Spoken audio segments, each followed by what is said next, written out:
as it is written, eye hath not seen, nor ear heard, neither hath entered into the heart of man the things which God hath prepared for them that love him. But God hath revealed them unto us by his Spirit. Psalms chapter 17, verse 15. As for me, I will behold thy face in righteousness. I shall be satisfied when I awake with thy likeness. Shalom Yasharala, peace Israel. Call Halayim La, Alahayinawa, Abanawa, Yahweh, Bahasham Yahushai, Bahasham Rakakwadash. All praise to our power, our Father, Yahweh. And no honor to our elder apostles and elder bishops, great millstone. Peace and blessing to your hopeful elect out there. You brothers teaching this word in truth and in sincerity, okay? Yahweh Shai will make you elect like him. Yahweh Shai will make you hopeful elect out there just like him. He's going to make you just like him, and he's going to give you everything in due season. Okay? I'm reading the scripture again, and then I'll get another. Just going to read two scriptures in the Psalms. Psalms chapter 17 and verse 15 again. As for me, and this is a Psalm of David, and we know King David was an Israelite. Or should I say he is an Israelite, okay? So this verse right here is only for the Israelites, beginning with the elect. Those are part of the house of David. Because King David himself, he wrote this. Psalm 17 and 15. As for me, I will behold thy face in righteousness, meaning you will behold this truth, okay? This truth is the Lord's face, his image. You're looking at his face in righteousness by you understanding this truth, okay? He opened up your mind to receive this word. You understand and believe in the true proper name of the Heavenly Father, Yahweh. You understand and believe in the true proper name of his beloved son, Yahushai. You know that we're the Israelites, so-called blacks, Latinos, Hispanics, and Native Americans. You understand this truth. So you're beholding his face in righteousness, meaning you're understanding these scriptures. I shall be satisfied when I awake with thy likeness, meaning when you're changed. When Yahushai returns to this earth, he's gonna quicken you. He's gonna give you life. When you receive that new body, it's like you're waking up for the first time. Totally refreshed, totally renewed, totally rejuvenated. A whole new world, a whole new life. That's how it's going to be when you receive that immortal body. When you awake with his likeness, meaning you're going to be changed and you're going to be just like him. Because he is the perfect model. He is the archetype. So for you hopeful elect out there, you're being made into different versions of Yahushai. When he returns to this planet Earth, he's going to make you just like him. First, he gave you this truth. You have his truth by way of his death and resurrection, because Yahushai had to die for us to receive this truth, this word. So you're beholding his face by you looking at this word. So you see Yahushai all the time. You see Yahushai by way of this word because he is the word. He comes in the volume of the book. And the more you get into this book, the more you're becoming like his image spiritually. And when he returns to this earth, physically, you're going to be like him. Physically, you're going to be changed. And you're going to receive that new covenant. The laws, statutes, and commandments will be in your mind. You're going to be programmed to do righteousness. Okay? You will have the laws, statutes, and commandments downloaded within your brain. You're going to be satisfied when you awake with his likeness, meaning when he returns, he's going to beam you up, deliver you, and you're going to be just like him. And he's going to give you everything. He will give you everything, man, because he himself received everything. Now, this is Psalms chapter 16, beginning in verse 9. Therefore, my heart is glad. And this is Yahweh Shai speaking in the spirit. Now, these are Psalms written by our beloved King David. But a lot of these Psalms, you hear Yahweh Shai in the spirit.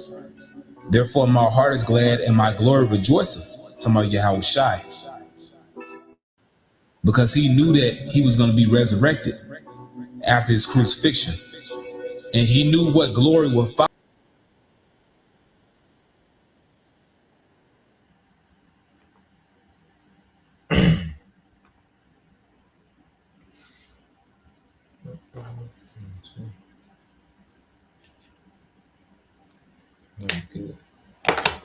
All right, Shalom. First and foremost, I would like to give all praise and glory unto Yahweh Bahashem, Yahweh Shai, Bahashem Rakakwadash, and double honors unto the apostles and the elders of GMS who rule well, teach well, being great examples towards younger brothers, and peace and blessings and salutation to the hopeful lake out there pushing this word in truth and in sincerity across the four winds in the name of Yahweh Bahashem, Yahweh Shai, pushing to get up out of here. Shalom to the hopeful lake, the believers, the listeners whom have came back to the obedience of the scriptures through faith in Yahweh Bahashem, Yahweh Shai. All right, so just going into a another morning news and prophecy. All right, which prophecy is speaking louder than it ever has, man. You know, we're in the time, all right, where the Lord is doing his pleasure in the earth. You know, matter of fact, let's get into that, because what we have to understand, everything is right on schedule. You know, when you look at how things are falling together, how the Lord has these different events, you know, happening at the same time, and everything is falling together exactly how the Lord wants these things to fall together. You know, and that's why I understand the prophecy, okay, is a faith booster, because we can see the Lord at work. You know, so when we see these events happening in the world, well, we're seeing our power at work. You know, as we pray, you know, for the downfall of America, the downfall of Esau, Edom, okay, the Lord to punish the wicked. You know, we pray for the second coming of Yahweh Shai. As we pray for these things, well, the Lord is beginning to make good of these things real time. Okay, matter of fact, if a brother want to post that, there's 2 Corinthians chapter 6, verse 2. 2 Corinthians chapter 6 and verse 2, for brother want to post that, Baba Shah. This is the book of Isaiah, chapter 46 and 9. It says, remember the former things of old. I am the Most High, and there is none else. I am the Most High, and there is none like me. Yeah, and that's including Esau, man, because there's nothing like our power. See, Esau is trying to imitate our power. Okay? He's trying to be in control of both sides. Okay, and the Lord has allowed this man to play this little game for a while, but now prophecy to walk Esau down. There is none like the Most High. Okay, Esau, he comes far short. He's nowhere near. Okay, he's nowhere near the Most High. And this is the Most High making the separation. And what the main thing that he's doing, he's showing the world how limited Esau is. Okay, with his AI, with his military, and with his resources, man. He's limited, man. Okay? The Most High doesn't have limits. The Most High doesn't have shortages. Okay? Missile defense being depleted. Okay? Not enough resources to run the data centers. Okay? The Most High doesn't deal with insufficiencies, man. Okay? He's unlimited. He's a truly unlimited power. Esau not that. And that's what the Lord is going to show the world on the global stage, that Esau is nowhere near like me. This nigga ain't nothing like me, man. This is what the Most High showing the world with Esau. Is this? It's like the Most High telling the world, look, this nigga ain't nothing like me, man. You know, he been parading himself around the earth like he is, man. This nigga ain't nothing like me, man. You know, speaking from the perspective of the Most High. Okay, but this devil is imposter, man. It said declaring the end from the beginning and from the ancient times, the things that are not yet done, saying, my counsel shall stand, and I will do all my pleasure. So the counsel of the Lord is going to stand. Okay, the Lord is doing his pleasure in the earth, man. See, the Lord's plan is working to perfection. Esau plan not working to perfection, man. Okay, and this nigga only has one outlet left. Okay, and that's to crash the global economy and bring in this MOTB, what you're gonna call civil unrest. You know, he's gonna blame the prophets. Okay, like we know this nigga playbook through and through because we understand the scriptures through the spirit and power we how by Shemal Shai. So we understand Esau playbook through and through. Okay, that's how we know he don't got that many moves left because of the script. Okay, within the scripture, he doesn't have many moves left, man. And the Most High, all right, has this man cornered. Okay, that's why he gonna come down with great rap. That's why he finna wild out. Okay, so let's go here to the book of Habakkuk, chapter 2. Okay, let's get this. All right, this is the book of Habakkuk, chapter 2. And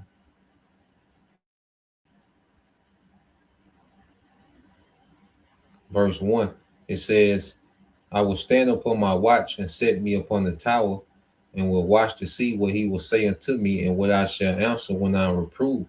So the Lord has his men on the tower. And how do we wait to see what the Lord says unto us by these events happening, man? These events happening is the Lord speaking to his prophets, and the prophets relay the message to the church, to the believers. And this is what the Lord is saying. And the Lord is packing this nigga up, man. Esau being packed up. Okay? The Lord closing this nigga out. Okay? The Lord is fast tracking Esau Edom.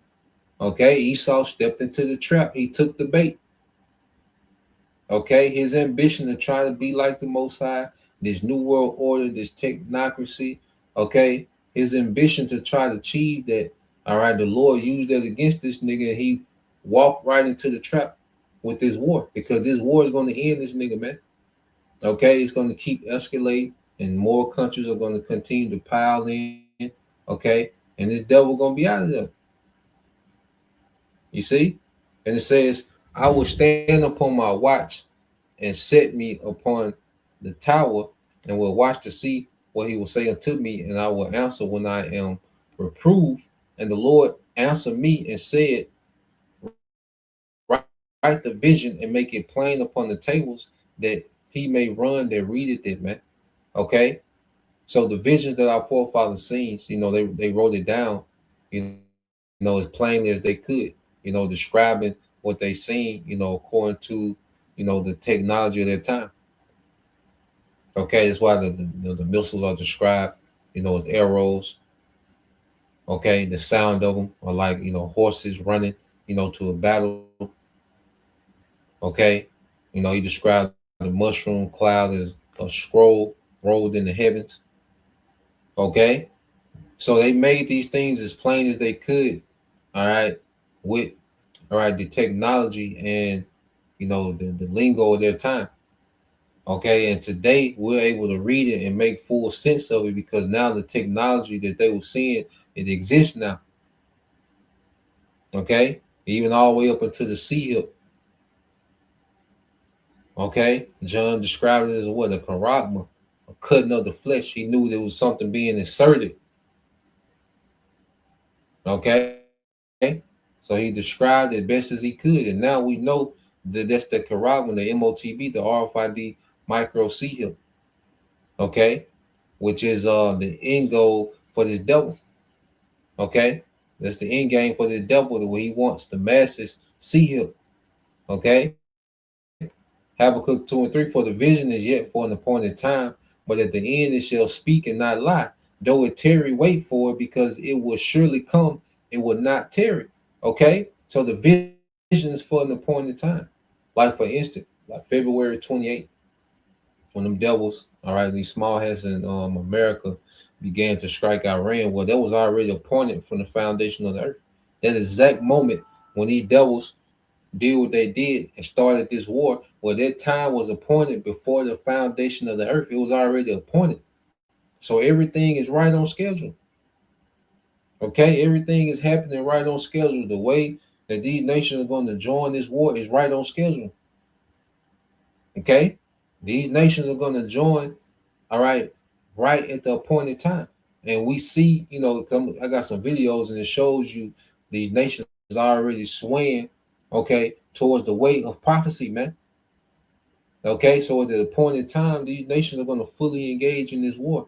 It's not that time. That's where patience comes in. We have to be patient and let the plan of the Lord play out. Trust the process. The Lord got this figured out. He been had it figured out before the Lord put the play button, before he hit the play button on the existence, man. He had this thing figured out, man. Okay, so let's go from there. I'm gonna cue up this video. I think the brother. Let's see, yeah, brother got that. Yep. So let's go here. Put up this first video. Um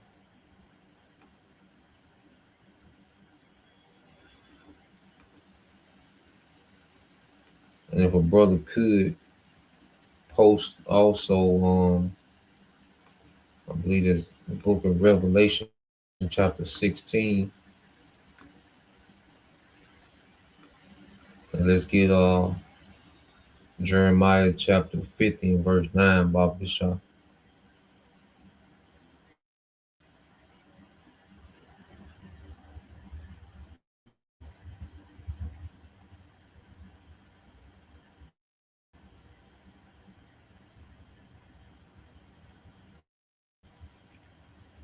And the brother get Revelation 16 and 12 as well. Revelation 16 and 12, Jeremiah 50 and 9.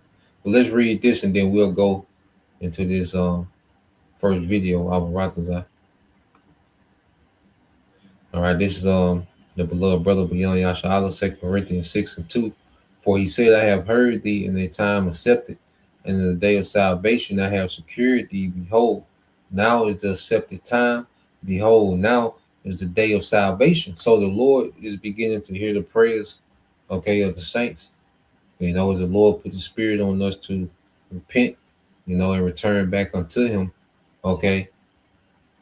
Now through the sacrifice that Yahweh Shah made, our prayers are being accepted because our prayers are being carried by the angels to Yahweh Shah. And Yahweh Shah is a mediator on our behalf. And he's mediated to the Father. Okay. And the Father is starting to stir things up. Okay. The Heavenly Father, he's beginning to stir these things up. That's why I posted this. The book of 2nd Esdras 4 and 37 says, by measure have he measured the times. Because you go into 2nd Esdras, you had who was this Esdras and the archangel. You're having a dialogue, and Esdras is inquiring about the end. Esdras, he wants the end right now. He wanted the end at that time, during the time of the Medo-Persian Empire. Esdras like, why the Lord can't just bring all the judgment at one time and get this over with, so we can come into the promise. But the archangel you have to keep telling Esdras, pump your brakes. Don't work like that, because everything is already appointed, okay, before the earth began. So all these prophecies are already plugged into particular times, okay, within the Lord's movie, okay. So these prophecies are already in place, and we're just patiently waiting for these things to continue to unfold, okay. So it says 2nd Esdras 4 and 37, it says, by measure have he measured the times, and by the number have he numbered the times, and he doth not move nor stir them until the said measure be fulfilled. Until the said measure be fulfilled. Okay? So everything is already measured out. Everything is already numbered out how the Lord wants it. Okay? So every prophecy has its appointed time, its appointed place. Okay?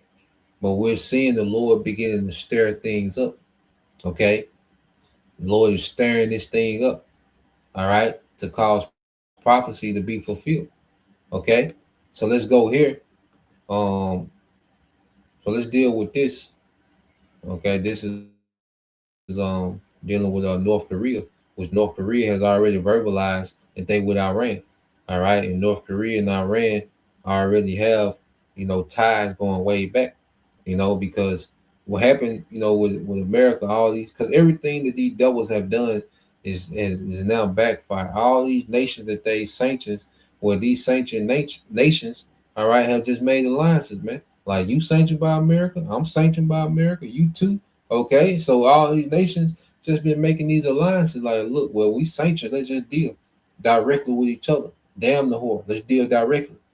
Okay, so that's the relationship that North Korea and Iran got. Okay, which that's going to play a part in the kings of the East. North Korea is going to be a big factor. North Korea got them things that's going to reach America too, man. Okay, North Korea got them arrows that's going to be shot to the ends of the earth, man. They play a part in that, man. Okay, and we're seeing, all right, the Lord stirring things up. All right, so let's play this. The world is waking up this morning to a development that has shifted the tectonic plates of the Middle East. And frankly, it's the kind of news that makes you wonder if the architects of Western foreign policy have lost their collective minds. All hell is breaking loose because North Korea has just pulled the plug on any pretense of neutrality. After the Israeli strike on the DPRK embassy in Tehran, a strike that was not just an act of war against Iran. As the war in West Asia rages on, North Korea is keeping the tensions alive. As the US and Israel launched strikes on Iran, as global leaders held emergency meetings, as news anchors pulled out giant touchscreens, the internet zoomed in on one man. Kim Jong-un, the leader of North Korea. Guess who has stepped in to support Iran? It's Kim Jong-un. According to local reports, the North Korean dictator has said that if Iran were to request military assistance, his country would be prepared to provide missiles against Israel. But a direct slap in the face to Pyongyang, Kim Jong-un has made his decision. He is entering the fray. We are now looking at the very real prospect of North Korean military might being unleashed not in the Sea of Japan, but against American and Zionist forces in the deserts of Iran. Let's paint. We're Phoenix Energy, a family-owned oil company focused on unleashing American oil from North Dakota and Montana. Let's paint the picture clearly for you, because the hypocrisy dripping from this scenario is enough to flood the Tigris. For weeks, the mainstream narrative has been consumed with what-ifs regarding North Korea. Pundits have been wringing their hands, reminiscing about the fate of countries that gave up their weapons. Pundits have been wringing their hands, reminiscing about the fate of countries that gave up their weapons, pointing at Kim Jong-un and saying, look how peaceful he is because he has the bomb. And you know what? They're accidentally telling the truth. Kim is sitting in Pyongyang, absolutely serene, enjoying a level of strategic invincibility that his father and grandfather could only dream of. He is watching the news from Tehran, and he is seeing the ultimate validation of his life's work. Iran, a nation that never pursued the actual test of a nuclear device. A nation that, by all accounts, had a religious fatwa against the very weapons that could have saved it, is being torn apart by American and Israeli bombers. Its embassy was hit, its scientists are targets, and its soil is burning. Meanwhile, Kim Jong-un, the man with the verified warheads, is left alone. He is left alone because the West, for all its bluster, understands mutually assured destruction. They understand that attacking North Korea means Seoul turns into a sea of fire. So tell me, who is the rational one here? Who is the madman? The man who built a shield to protect his people? Or the superpower that attacks a country desperately trying to negotiate simply because it doesn't have that shield? Before we dive deeper into the specifics of this new and terrifying military alliance, I have to ask you, does this outrage you as much as it outrages us? If you are tired of the media spinning this narrative that it's okay to bomb non-nuclear states while kowtowing to nuclear powers, then you are in the right place. We are one of the few outlets telling you the truth about Western hypocrisy and the strength of the resistance.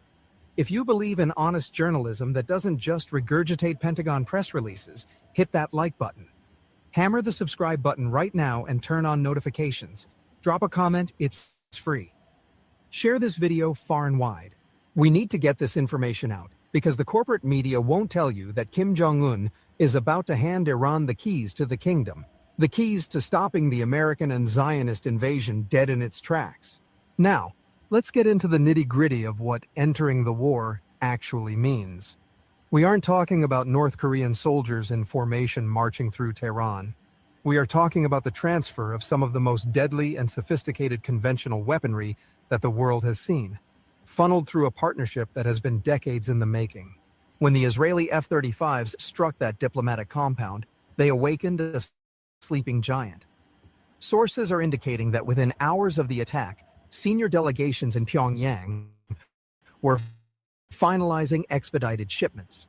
We are talking about the complete reversal of any arm's-length policy. North Korea possesses one of the largest stockpiles of artillery and missiles in the world, and they have been itching to field test some of their newer systems against American air defenses. Specifically, we need to look at the missile core. The backbone of this new aid package will likely center around the Hwasong. So this is perfect for North Korea, you know. So when we talking about these nations entering into the war, like he said, it doesn't mean that North Korea is going to immediately send boots on the ground to run, all right, to fight this war. Okay, Russia not going to send boots on the ground to immediately fight this war, okay, or send its navy out there to combat American navy immediately. Okay, this is war. It's escalation. Okay, and war is about control, not domination. Okay, it's control, and right now Iran is controlling the war. So these other nations don't have to get directly involved right now. But what they're going to do, you're going to see these nations begin to flood Iran with weaponry. And when they flood Iran with weaponry, they have to send those technicians, okay, and cross-train the Iranians, okay, how to use the weaponry, okay, how to use these systems. They have to send their technicians to integrate their system with Iranian systems, okay? So right now we're in the phase where we're going to see these different nations, all right, share intelligence, okay, and then begin weapon transfers, okay? And when you do weapons transfers, you have to send your technicians, okay, to integrate the weaponry and train Iranian personnel on the weaponry, okay? And this is a perfect time, and these nations get to sit back and get all this intel without risking any of their men, but they're able to get all this intel of how the American military machine works, how the defense systems work, okay? So all these nations are sitting back and they're preparing to enter this war. You best believe they're beginning to mobilize and set things up to enter the war, but it begins with information sharing and weapons transfers. That's the beginning phase of these nations being involved, okay, in the background. So Iran is going to be flooded with these weapon transfers, okay, which I say these nations get to test their weapons in real time, okay, because there's nothing like testing your weapons in real war. So these nations are beginning. You're gonna see Iran, China, and you're gonna see North Korea, China, and Russia, okay, continue these major weapon transfers, okay, and they're seeing how their weapons perform against America, and they're just taking the data, man. All right, and Iran is just giving the blueprint on how to beat the horse, because eventually, of course, these other nations are going to come in because of prophecy's sake. Ezekiel 38, we're going to show you how this formulate. All right, but right now, this is a king of the east joining with another king of the east, Iran, okay, to go to war with the whore. All right, so let's he's just going to get into the different missiles. I'll put the and Salakia too. I've been showing all these videos, and I don't put the link. Okay, I don't be putting the link in there, Salakia. So I'm mind myself to put the link. Been speedballing, excited. You see, I put the link in there. It just goes in details of the weapons.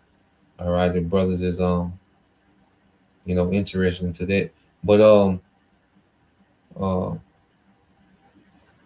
let's go here.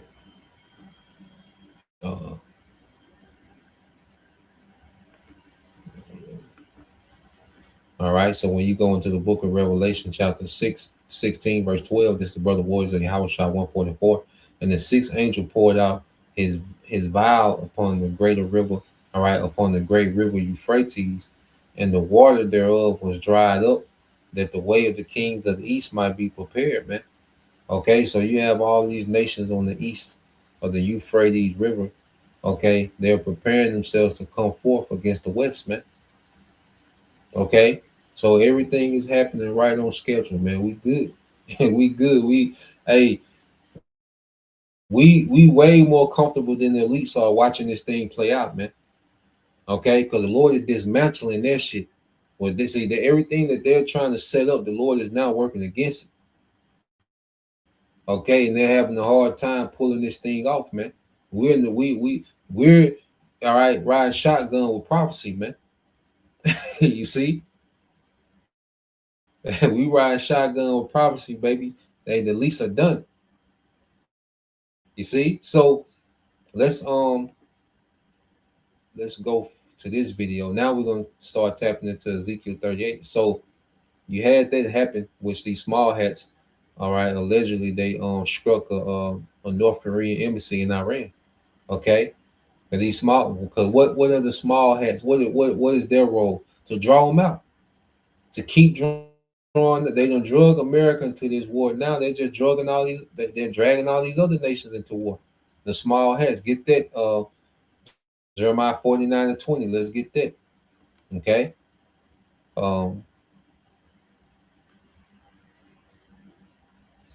Let's see. And we'll get this. Let me pull up this next video. Okay.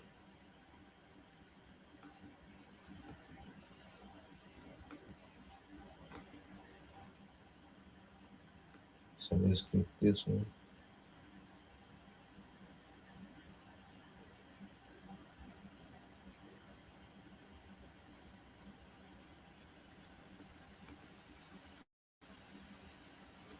All right, so let's go here. These small hats, man, this is their role in the war, is to draw these nations out.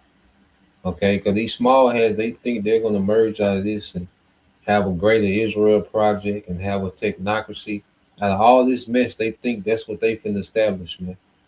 Okay, and it's going to implode on them. It's going to fall on top of them, man. All right, Jeremiah 50:9 is the brother warriors. All right, for Yahweh 144. And it reads, I will raise and cause to come up against Babylon an assembly of great nations from the north country. And they begins with Russia, man. Okay, all these nations are getting under the banner of Russia, man. You see, these assembly of nations, these nations are assembling themselves, okay, to come against the West. All right, these kings of the East, man. Okay, it says of great nations from the north country, and they shall set themselves in array against her. From thence shall she be taken. Okay, let's go here. From thence shall she be taken. So these nations, because array means a battle formation. So now everyone is booting up militarily, man, to get into this war. Okay, and they're going to start trickling in. Okay, when this thing really starts getting down, when it gets hotter, because right now it's escalating. It's constantly escalating, man. Okay, and all it takes is one event to happen. You know, one event. Okay, now this nation in. Another event. Okay, now these two nations in. This event happened. Now this nation in. Okay, it's called mission creep. We went over there yesterday. Look up mission creep. Okay, and mission creep is nothing but the Lord's algorithm. Okay, to bring about his prophecy, man. It says, from this shall she be taken, the arrow shall be as of a mighty expert man, none shall return in vain. All right, their arrow shall be as of a mighty expert man, none shall return in vain, man.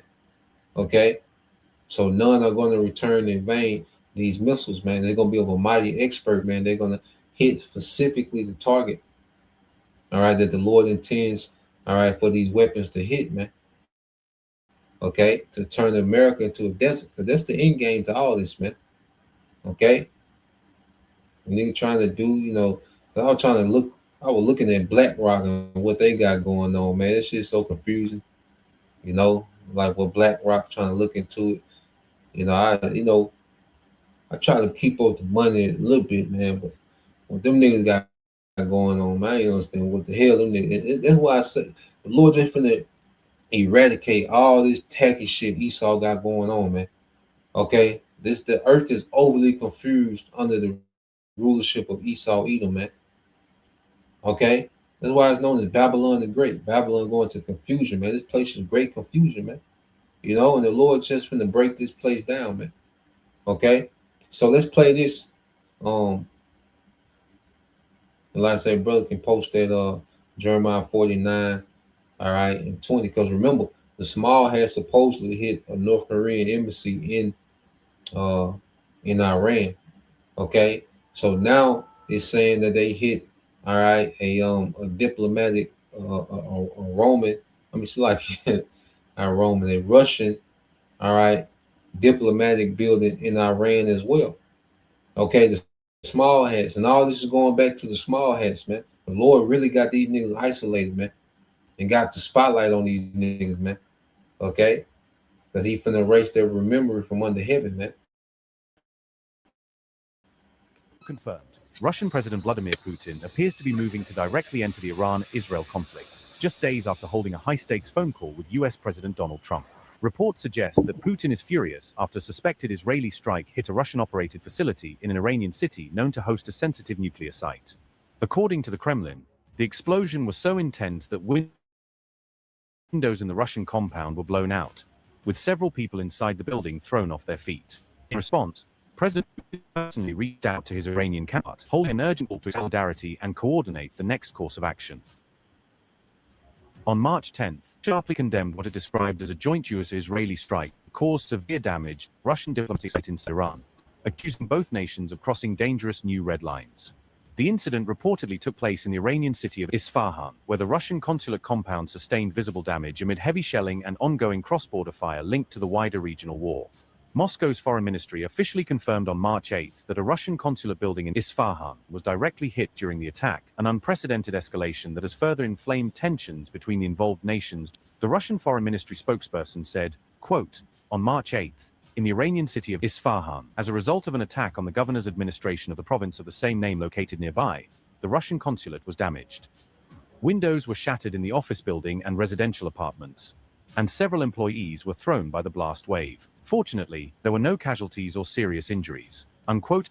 Russia has denounced the recent strike on its consulate in Iran as a blatant and unacceptable breach of international law, calling it a direct violation of long-standing diplomatic conventions that protect foreign missions during conflict. The Russian government has urged all warring sides to respect and uphold the inviolability of diplomatic sites, stressing that no military objective can justify attacks on consular or embassy buildings. On March 10th, President Vladimir Putin held detailed talks with Iranian President Masoud Pezeshkian, where both leaders discussed the rapidly escalating war and its growing implications for regional security. Just a day before that call, Putin had also spoken by phone with US President Donald Trump to exchange views on the Iran conflict, signaling Moscow's attempt to balance diplomacy with both sides of the divide. Throughout the crisis, President Putin has repeatedly appealed for an immediate halt to all hostilities, calling for restraint and dialogue to prevent the war from spiraling further out of control. And Russia is playing the game, okay, with the West, because the scriptures say, you know, how the nation would deal treacherously with America, okay, because you're going to go into, all right, what Russia is doing behind the scene, okay, and Russia has already began the weapon transfer. They've been doing weapon transfer, especially after that 12-day war last June.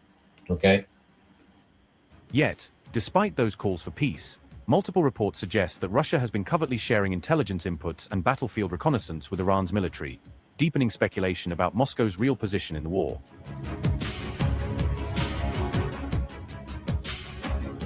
Reports now indicate that Russia has allegedly assisted Iran in carrying out coordinated strikes against US military forces stationed across the Middle East, a move that, if confirmed, marks a serious escalation in the regional war. The revelation was first published by the Washington Post on March 6, citing multiple US intelligence officials who claim Moscow has been actively supporting Tehran's operations behind the scenes. One senior US official described Russia's involvement as a pretty comprehensive effort, suggesting it went far beyond symbolic backing and possibly included operational intelligence sharing. According to the report, the shared information may have included the precise locations of US naval warships, aircraft, and logistical assets positioned across the Gulf and surrounding areas. However, the Washington Post added that the full scope of Russia's assistance, including how and when the intelligence was transferred, remains uncertain due to the classified nature of the data. On March 7th, US President Donald Trump downplayed the reports, stating that it was largely inconsequential whether Russia had provided Iran with intelligence, appearing to shrug off. He better shrug it off. All right. All the talk he be having, but that nigga didn't have no comment on it. Okay, because he already catching hell with Iran. But guess what? These nations finna pile on top of America, man. Okay? Thus said the Lord. You see, the assembly of great nations. So that nigga treading lightly. Okay? But yeah, it is, and this was a few days ago. I think the 10th when this came out. All right. So you know, it's been confirmed more and more that Russia is giving intelligence to Iran. Okay, on these specific locations of American personnel, American assets in the region.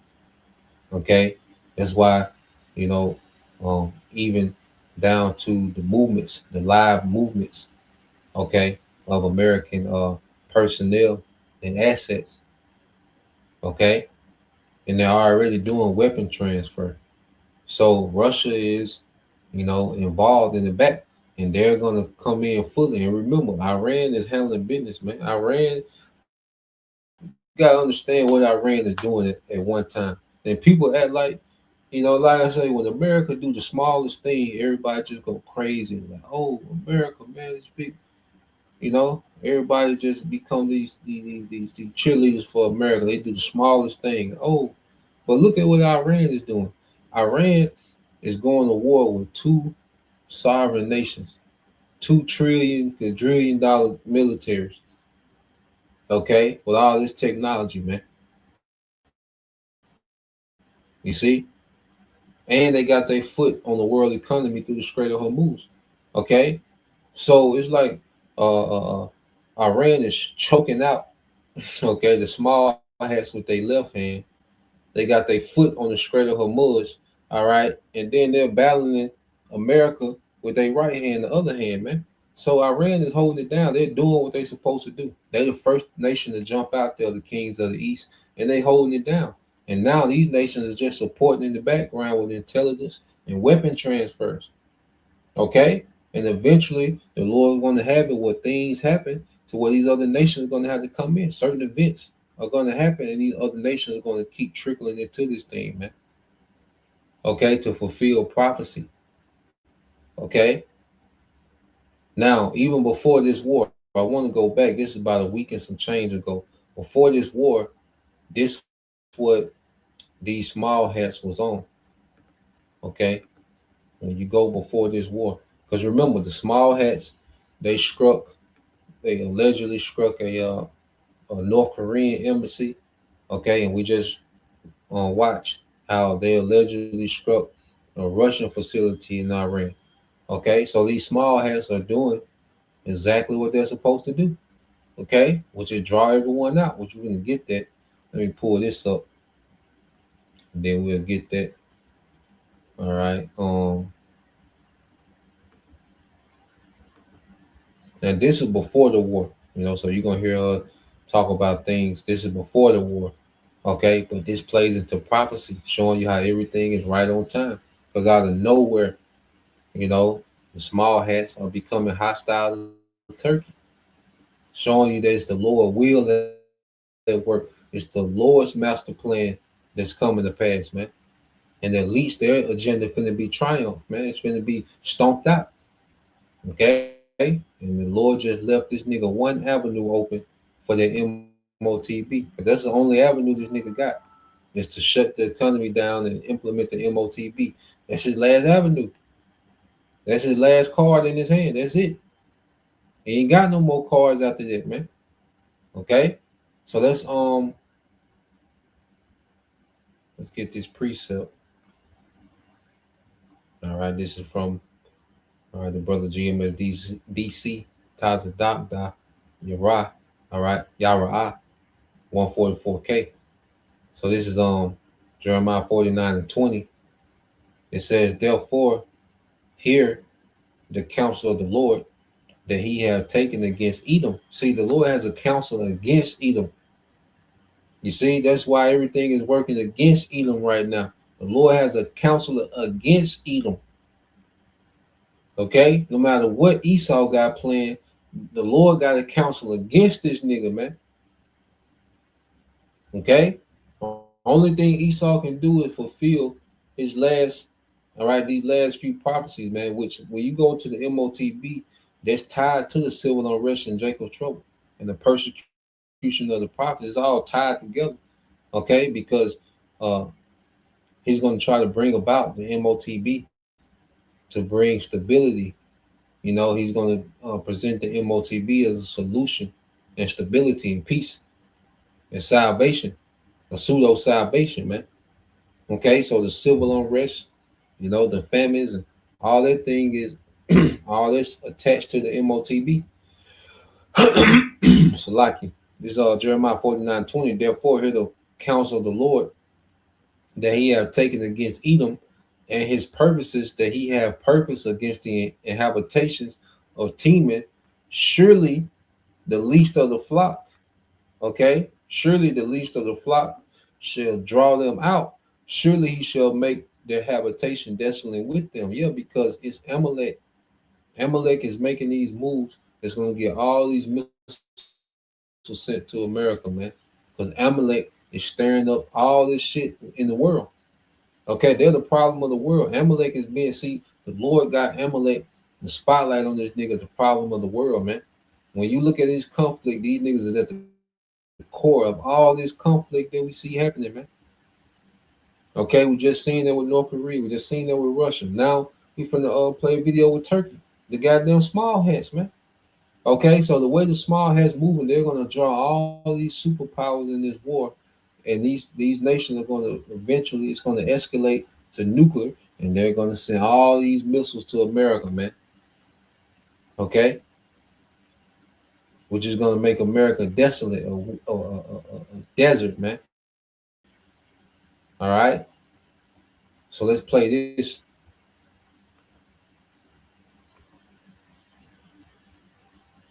As the United States inches closer to war with Iran, on Israel's behalf, of course. And remember, this was about 12, no, it's about 2 weeks ago. So she's going to speak in terms before this happened, before the war happened. Okay, but even before these small heads in America launched their first strike on Iran, they started posturing towards Turkey. Okay, so let's play this. It's only fair that we begin to ask ourselves who the men and women in our armed forces will end up risking their lives fighting for, or fighting on behalf of Israel for, after Iran. And that country happens to be Turkey. I'm not kidding. If you just pay close attention to the discourse in Israel, if you read Israeli publications or listen to the speeches given by Israeli politicians, it is very clear that they are already building a pro-war narrative when it comes to Turkey. So let's get to the details on that. Why am I saying this? I want to show you the receipts.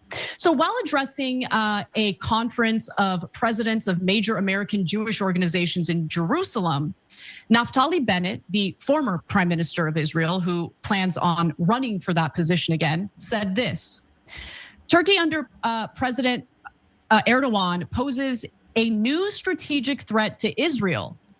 Naftali Bennett described Erdogan as a sophisticated and dangerous adversary who wants to surround Israel, and cautioned that the country must not turn a blind eye again.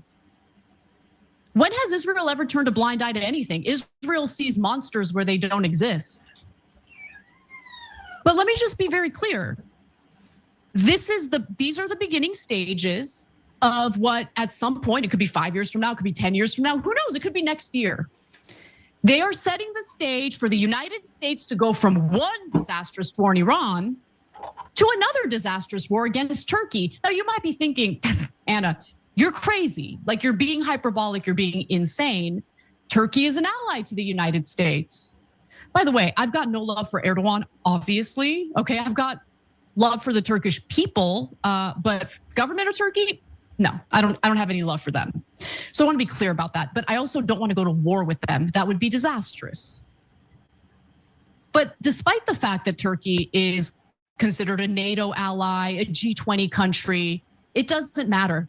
The United States will literally throw its own people under the bus for Israel. So what would make anyone think that our government would maintain its allyship with Turkey if the Israelis want to go to war with Turkey? No, we will go to war with Turkey. I mean, we've seen how all of this is played out with Iran. Nobody wants to go to war with Iran outside of neocons and Zionists, but the American people certainly don't want to go to war with Iran. The government's going to do it anyway. But let me give you more from Naftali Bennett, because he goes further and attacks some of the US allies. So what he described as a growing axis of concern in the region, linking Turkey, Qatar, and the Muslim Brotherhood with Pakistani nuclear capabilities, saying the alliance is attempting to incite hostility against Israel, including influencing Saudi Arabia. Everyone's out to get them. Everyone's out to get Israel, aren't they? I mean, the only thing Qatar has done in the last 2 years is try to broker peace deals. The largest US military base in existence exists in Qatar because they are our ally. But who knows? Maybe somewhere down the line, they won't be our ally anymore because Israel demands it. Now, if Israel gets its way, these two countries, again, will likely be our enemies, and that's totally unnecessary. They shouldn't be our enemies. Iran wasn't an enemy of ours until Israel decided Iran should be an enemy of yours, and here we are. Now, in fact, Bennett wants that to happen. Like, he would like us to have poor relations with Turkey and Qatar. So he emphasized the need for Israel to act simultaneously against threats from Tehran and Ankara. So you guys are going to start attacking Turkey now? That's what you're going to do? So, okay. A new Turkish threat is emerging, he says. We must act in different ways, but simultaneously against the threat from Tehran and against the hostility from Ankara, Bennett said. It doesn't end, right? There's no, Israel's our special ally, and there's a country that poses a legitimate threat to their safety. And so we're going to step in and protect our ally.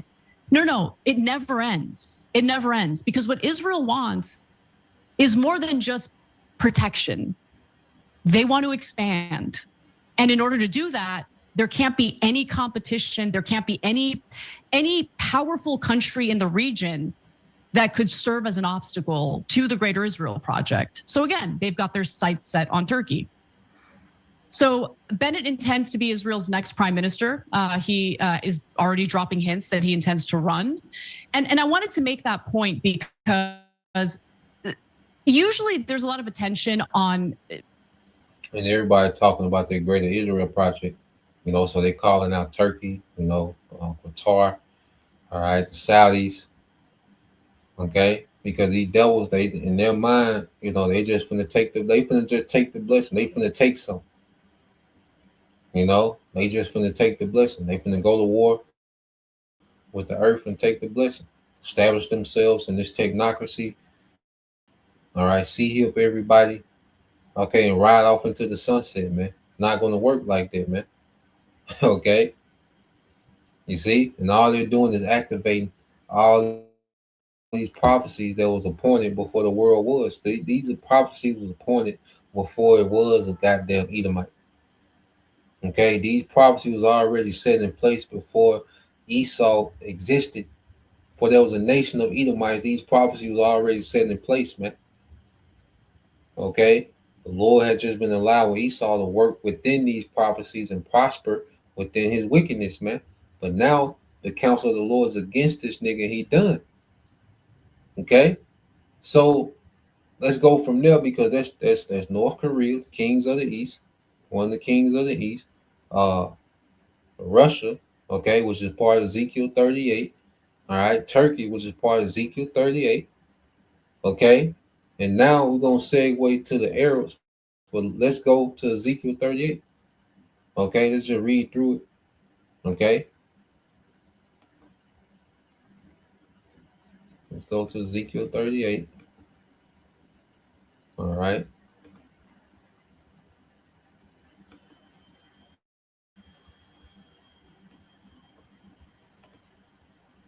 And we just skim through, okay, just to show you that this prophecy, okay, is going to play itself out. Because Turkey just came out of nowhere. You don't hear about Turkey and nothing, but they're you know, on the target. They're a target for the small hats, man. Okay, and all they're doing is just dragging America around their region, and America is just getting slaughtered, following these small hats, and America just getting slaughtered. It's gonna get worse and worse. Okay, like the small hats are constantly picking these fights, like they winning, like nigga. You know, like they won the first one, like nigga, and they don't have no military capability like that, man. The IDF, man, they got all that high tech shit, but they personnel trash. Some small hats, all right, some cowards, man. They not all right. If I say, if America wasn't back in the small hats, they couldn't even exist over there in their region. They would have been ran off. With all that high tech weaponry that they got, they would have been ran off. Okay, if America wasn't back in them, man. Okay, but they're going around the earth, okay, picking a fight with all these superpowers, man. And America, all right, going to feel the brunt of it. Okay, but you go to Ezekiel 38:1, it says, "And the word of the Lord came unto me, saying, Son of man, set thy face against Gog and the land of Magog, the chief prince of Meshach and Tubal, which is Turkey, the chief prince, okay, and prophesy against them." Okay, because Turkey is going to fall under their banner with Russia, man, to be against, all right, this alliance of America and the small hats, man. Okay. And the Lord said, well, he's against, set thy face against. So the Lord is against, all right, Russia as well. But he's just using them as a vessel. Iran is just a vessel. Turkey, they're just vessels being used by the Lord to fulfill prophecy, man. They just have their role within prophecy. Okay, because we know ultimately Yahweh Shai is going to reign. Okay, and say, thus said the Lord power, behold, I am against thee, O God, the chief prince of Meshach and Tubal. I will turn thee back and put hooks into thy jaws and will bring thee forth, all right, in all thine army. So the Lord has full control, okay, of Russia. Okay, all these nations, man. Okay, but Russia and these nations that are under Russia, the Lord, all right, has hooks in the jaws of Russia and pulling them into this war. Okay, the Lord not going to allow, all right, these nations within prophecy to stay neutral. No, you're written in prophecy, nigga. Come here. Okay, all right. The Lord just start throwing these nations in the ring. You see, and it says, all of them clothed with all sorts of armor, even a great company with bucklers and shields. All of them handling swords, man. All of them, all right, strapped down with weaponry, man. Okay, and there's a lot of manufacturing between China and Russia, man. There's a lot of weapons manufactured. Iran's a lot of weapons manufactured. North Korea, they have high capacity to manufacture weapons way beyond the U.S., man. Okay, and America has accumulated a lot over the years, but right now, as we speak, you know, these other nations have a lot of weapons manufactured, and they're fighting on their continent, man, where their manufacturers are at. Okay, so it's in their favor. Okay, America can't bring all those stockpiles with them. Okay, the logistics is crazy, and it don't work real time in the real war. Okay, because America got the most, you know, get it twisted. America got a crazy stockpile, but they can't carry it in their pocket. Okay, so America is is being put, okay, in the snare, in the trap, okay. And these nations of the east, all right, these nations east of the Euphrates are going to come forth. Okay, Persia, which is Iran, Ethiopia, and Libya with them, all of them with shield and helmet, Gomar and all his bands. Okay, Turkey, the house of Togomar of the north quarters, all his bands, the armies of Turkey, and many people with thee, man. And that's going to be a great army. Russia and all these, the allies of Russia, man, it's going to be a crazy military force, man. Okay, that's going to mount up against America and these small hats. Okay, it says, "Be thou prepared for thyself, thou and all thy company that are assembled unto thee, and be thou a guard unto them." Okay, and this is what we're seeing happening, man. These nations are preparing themselves and mounting up. Okay, they're preparing themselves and mounting up for this war. They're fulfilling their role in prophecy, man. You see? So let's go from there, because now when you read, because we've been going into this, but when you read let's go here. But when you read 2nd Ezra 15th chapter, it talks about, the dragons of Arabia, and the Carmanians being joined unto them, which is the alliance between, okay, these certain Gulf Arab states, okay, and Iran, mainly the Saudis. Okay, so let's see what's going on, because there's rumors, which I haven't confirmed anything, okay, that there's a deal being discussed for America to leave the Middle East completely, for a ceasefire. Okay, but there's rumors, there's a lot of rumors and wars. All right, nothing confirmed. Okay, we know Iran been saying they're not gonna stop. Okay, but I want to get this snippet of this video to show you like the reality, all right, of these Saudi nations, what they're looking at as this war happening in real time. This is a big thing. The Most High made a big splash with this, man. He made a big splash because now the world is these world leaders look at everything differently now. All right, they have to reassess their alliances. They have to reassess the West, America. They have to reassess everything now. Okay, because America had all these deals set up based on American security and guarantees. Okay, but what Iran exposes, look, America can't guarantee a goddamn thing. Okay, the niggas lying. Okay, so let's play this. February 27th. The Gulf states are already drawing their own conclusions. Qatar, Bahrain, Kuwait, the UAE, the government that houses American military infrastructure, asked the United States not to launch this war from their territory. They refused to join the offensive campaign. They are now absorbing Iranian missile strikes on their energy infrastructure, their ports, their desalination plants, and their civilian populations. Not because they chose this war, but because they host the American bases that made them targets.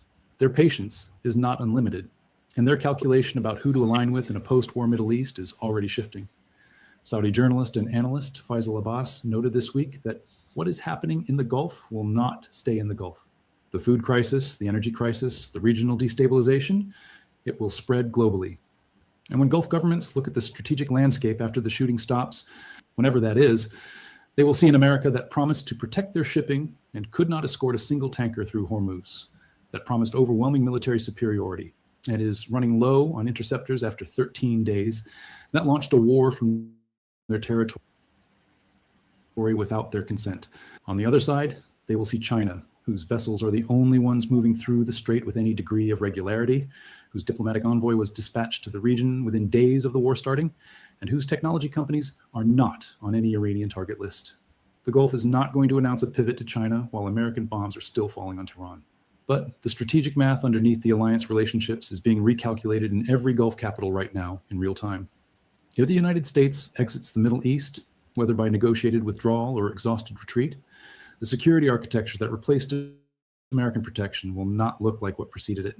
Taiwan, Japan, South Korea, And every other country whose security depends on the credibility of the American security guarantee will watch what happens in the Middle East in the coming weeks and draw their own conclusions about the reliability of that guarantee. Because America's military credibility is not divisible by geography.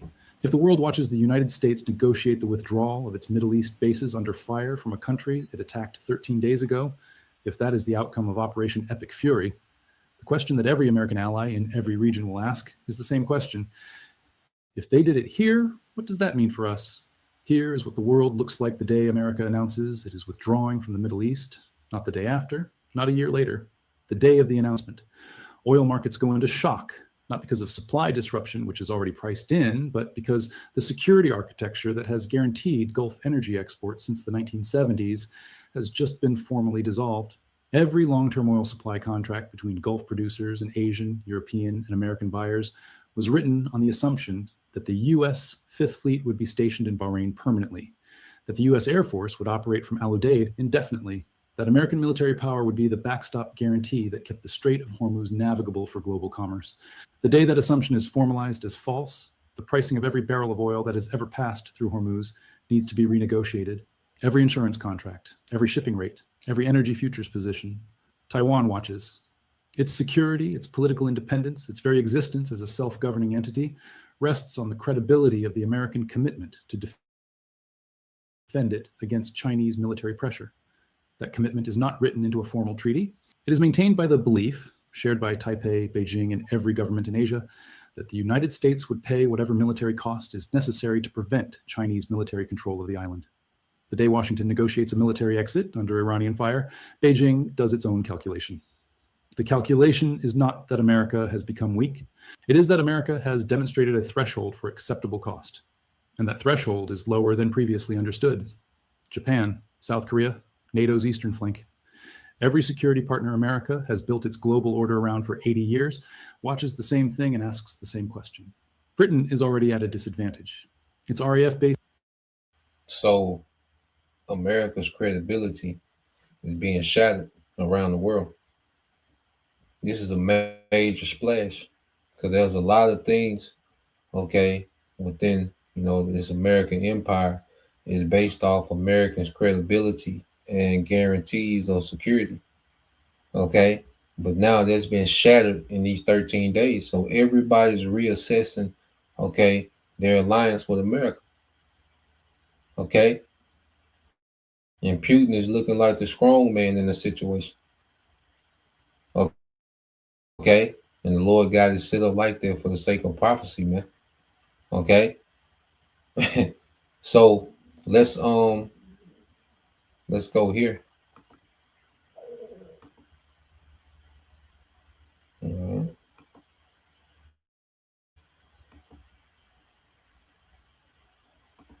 Let's go here because it's all about the will of the Lord. Okay, that's going forth. Everything we see happening. Okay, it's about the counsel of the Lord going forth in the earth. So let's get this here in Proverbs 19 and 21. We can end it here. I got some more, but I'll rise up and make another lesson out of it. Proverbs 19 and 21 said, there are many devices in a man's heart. Okay, nevertheless, the counsel of the Lord, Yahweh B'Shem Al-Shah, shall stand. Okay, so it's going to be the counsel of the Lord that's going to stand. All right, and these nations, you got to look at how these Arab nations feel. The Lord, he set all this up for his prophecy for these, all right, these Gulf Arab states, okay, to begin to sway towards Russia and Iran. Okay, because it doesn't benefit them any to be a part of American alliance because they're being bombed to hell. Okay, then their shipping is stopped. So it's like, what's the point of being an American ally? Okay, Iran is showing that there's no benefits. Okay, in this moment to being an American ally. Okay, because just real quick, this is what I want to show too, because I looked it up.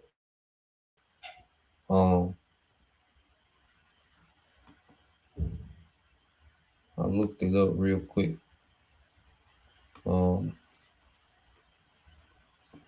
Because I said, has Iran still been selling oil, okay, during the war? It says Iran has continued to sell and export oil primarily, all right, to China, okay, the kings of the East. Iran has continued to sell and export oil primarily to China during the recent conflict that began in late February 26. Despite the warfare affecting regional shipping, Iran has actually maintained and in some cases increased its oil exports through the Strait of Hormuz with daily averages around 2.1 million barrels.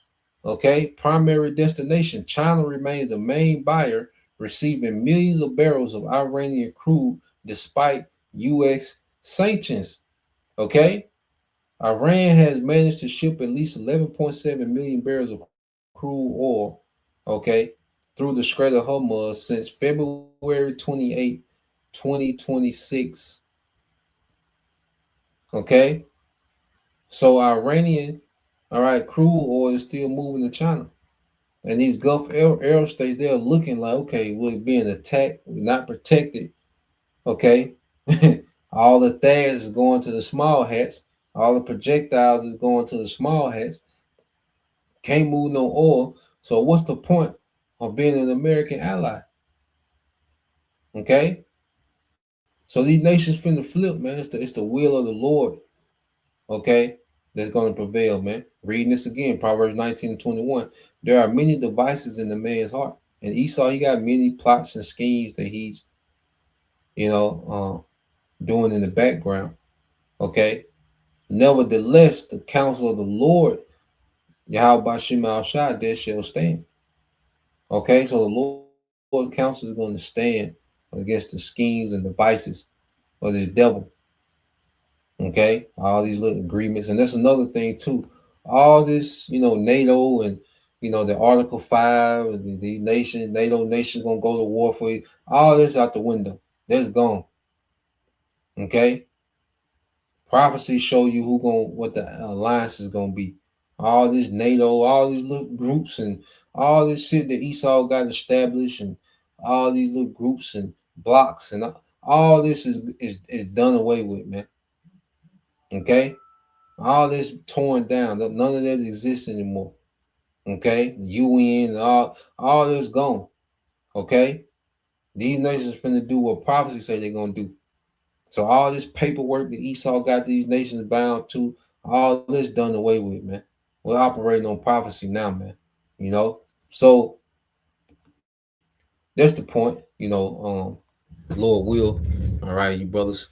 All right, and you sisters, edify once again. I want to give all praise and glory unto Yahweh, Bahashem, Yahushua, Bahashem, Kakodash, and double honors unto the apostles and the elders of GMS who rule well, teach well, being great example towards younger brothers. And peace and blessings, salutations to the hopeful Shalom.